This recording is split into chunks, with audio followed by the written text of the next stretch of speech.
Bueno, vamos a meternos de lleno en esto. Cuando hablamos de inteligencia, ¿verdad que casi siempre pensamos en un cerebro como si fuera un superordenador procesando datos fríos?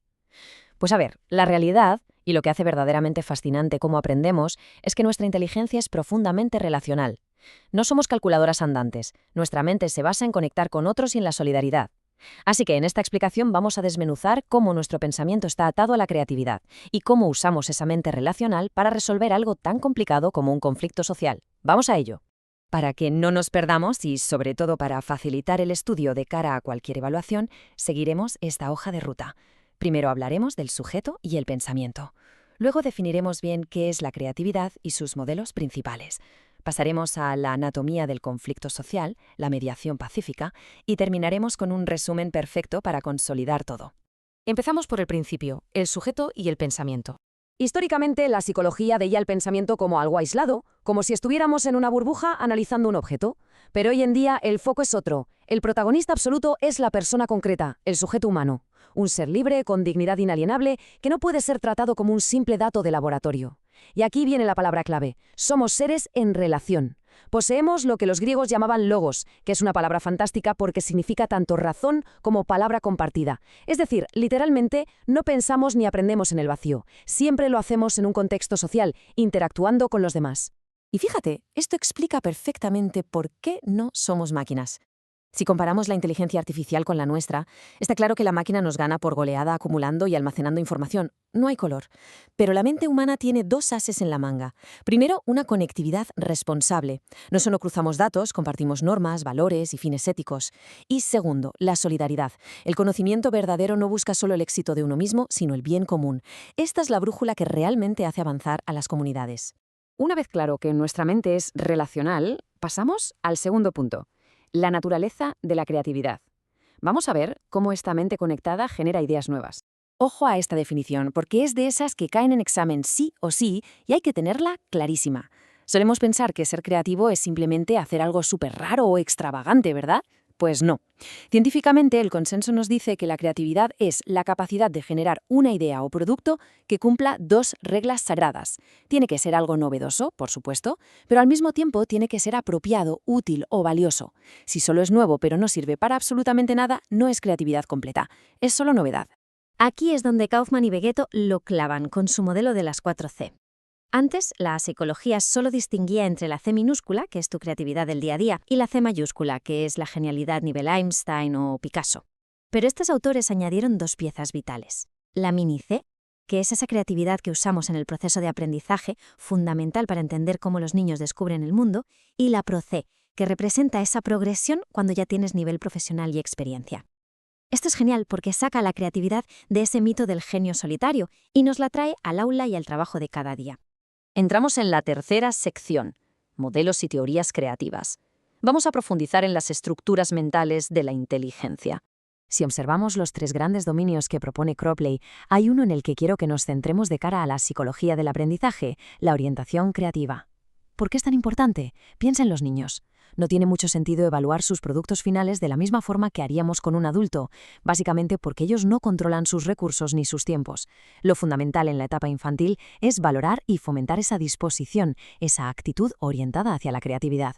Y si te preguntas cómo encaja exactamente la creatividad dentro de la inteligencia, Sternberg nos da la respuesta con su teoría componencial. Él postula que cuando nos enfrentamos a un problema, seguimos varios pasos. La clave está en el primero: plantear el problema y elegir la estrategia. Es justo ahí donde usamos el pensamiento divergente o creativo. Hace falta pensar de forma totalmente nueva para abordar el problema. Después, para asignar recursos y evaluar, ya usamos un pensamiento analítico o convergente. Así que las mentes creativas brillan de manera espectacular en las etapas iniciales de cualquier problema. Pero claro, todo este motor mental no arranca sin la gasolina adecuada. La neuroeducación nos demuestra que ignorar las emociones en el aprendizaje es un error enorme. Hacerlo puede literalmente sabotear la memoria de trabajo y la atención de las personas. Necesitamos construir un clima emocional seguro para que esa mente relacional y creativa funcione a pleno rendimiento. Y hablar de gestión emocional nos sirve de puente perfecto para entrar en nuestro siguiente gran tema. Sección 4. Anatomía del conflicto social. ¿Qué ocurre exactamente cuando estas mentes y emociones chocan de frente? Normalmente, cuando miramos un conflicto, solo nos fijamos en lo obvio. Sin embargo, Johann Galtung, un referente absoluto en conflictología, ideó un modelo brillante, el triángulo de la violencia. Es una herramienta analítica imprescindible. Nos enseña de forma muy visual que lo que consideramos el conflicto es casi siempre solo la punta del iceberg. Vamos a desglosar este triángulo porque es crucial. Arriba del todo tenemos la violencia directa, esto es lo visible, el grito, la pelea, la agresión física o psicológica evidente. Pero debajo de la superficie, en la parte completamente invisible, está la raíz real. Por un lado, la violencia estructural, que son esas necesidades básicas insatisfechas que causan el malestar. Y por otro, la violencia cultural, que engloba todos esos valores o símbolos de la sociedad que de alguna forma legitiman el uso de esa violencia directa. Conclusión, un conflicto jamás se resuelve realmente si solo apagas el fuego visible sin tratar las raíces estructurales y culturales. Entender esto nos lleva directamente a la quinta sección, mediación y resolución pacífica. Aquí es donde aplicamos la creatividad para lograr la paz real. Históricamente, la sociedad ha dependido de jueces para resolver disputas. Son los llamados métodos heterocompositivos. Un tercero de fuera impone una sentencia. El problema, que esto muchas veces no apaga el conflicto de fondo. Frente a esto, tenemos los métodos autocompositivos, cuya estrella indiscutible es la mediación.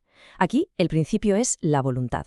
Las propias personas implicadas son las que, con la ayuda de un mediador, logran un acuerdo que de verdad satisface las necesidades reales que originaron el problema. Es devolverles el protagonismo para solucionar sus propias vidas. Para que esa mediación funcione, hay que comprender la teoría circular narrativa de Cobb. Cuando dos personas están en pleno choque, construyen una narrativa de conflicto. Básicamente, un relato cerrado donde le quitan toda la razón al otro y lo deslegitiman. El trabajo principal en mediación es contener esas emociones y transformar esos discursos acusatorios en narrativas asertivas. Es decir, relatos donde cada parte expresa lo que necesita, pero reconociendo que el otro también posee dignidad y merece respeto. Sin ese paso de reconocimiento mutuo, ninguna técnica va a tener éxito. Para anclar toda esta teoría teórica a la realidad, imagínate una situación muy de andar por casa. Dos hermanos están discutiendo a gritos en la cocina. Queda una sola naranja y los dos exigen quedarse con la fruta entera. El conflicto parece irresoluble si partimos de una visión de suma cero, donde para que uno gane, el otro tiene que perder inevitablemente. Pero llega la madre. Podría simplemente partir la naranja por la mitad, lo que dejaría a ambos insatisfechos. En su lugar, actúa como una mediadora experta y hace la pregunta mágica: ¿para qué la quieres? Y resulta que un hermano quiere hacerse un zumo y solo necesita la pulpa, mientras que el otro quiere hacer un bizcocho y solo necesita rallar la cáscara. Esta sencillísima intervención cambia el enfoque de los derechos innegociables a las necesidades reales. Con un poquito de creatividad y comunicación, ambos consiguen el 100% de lo que necesitaban. Genial, ¿verdad? Pues pasamos a la última sección, resumen clave del tema. Vamos a condensar todo esto en un repaso rápido diseñado para fijar la información de cara a cualquier examen. Esta tabla de asociaciones es oro puro para repasar, hay que tenerla siempre a mano. Vamos a repasar las conexiones. Para la inteligencia y cómo plantear problemas, teoría triárquica de Sternberg. Para desglosar la creatividad desde la escuela hasta los genios, modelo de las 4C de Kaufman y Beghetto. Para la importancia de la actitud infantil, dominios de Crowley. Si queremos entender las causas invisibles de una agresión, el triángulo de la violencia de Galtung. Y por último, para pasar de acusar a comprender al otro, la teoría circular narrativa de Cobb. Para cerrar esta explicación, volvamos a la premisa inicial. La inteligencia humana no es una base de datos, es un ecosistema relacional, creativo y sobre todo solidario. Teniendo en cuenta que los conflictos más duros solo se desactivan yendo a las necesidades invisibles que hay detrás, te dejo una reflexión. Sabiendo que el conocimiento profundo exige ir más allá de las acusaciones, ¿cómo vas a enfocar la próxima vez una situación que parezca no tener salida? Seguramente, antes de entrar en la pelea, te acordarás de preguntar: ¿para qué quieres la naranja? Muchísimas gracias por acompañarme en este análisis. Hasta la próxima.